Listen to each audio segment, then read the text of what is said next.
की जर एखाद्या आमदाराचा जर खून झाला असता किंवा बळी गेला असता या सगळ्या प्रकरणामध्ये, तर संपूर्ण सगळं महाराष्ट्राचं राजकारण अगदी शिवसेनेच्या अंगाने वेगळं बदललं असतं असं नाही वाटत? नाही, तो काळ तुम्ही समजून घ्या. बाळासाहेबांचा जो पक्ष स्थापनेचा काळ होता तो वेगळा होता. मराठी माणसाच्या अन्यायातून ती शिवसेना जन्माला आली होती.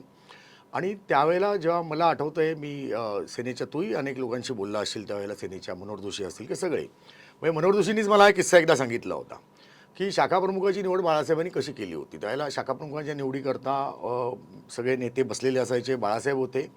म्हणजे हा मुद्दामून सांगण्यासारखा किस्सा करायची आजच्या जमान्यात कोणाला माहितीही नसेल. म्हणजे शक्यता कमी आहे खूप लोकांना माहिती असणं.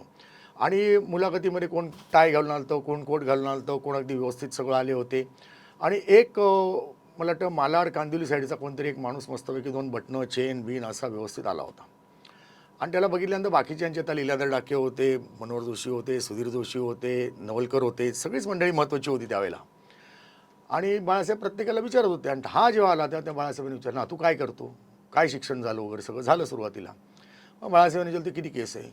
नाही साहेब, ते एक जरा हाफ मर्डरची केस आहे माझ्यावरती. झालं. त्याचा स्वतःचा कॉन्फिडन्स गेला होता की आपल्याला काय आता शाखाप्रमुख बनवत नाहीत. बाळासाहेब म्हणाले, हा माझा शाखाप्रमुख, मला हा असा माणूस आत्ता पाहिजे, ही आजची गरज आहे.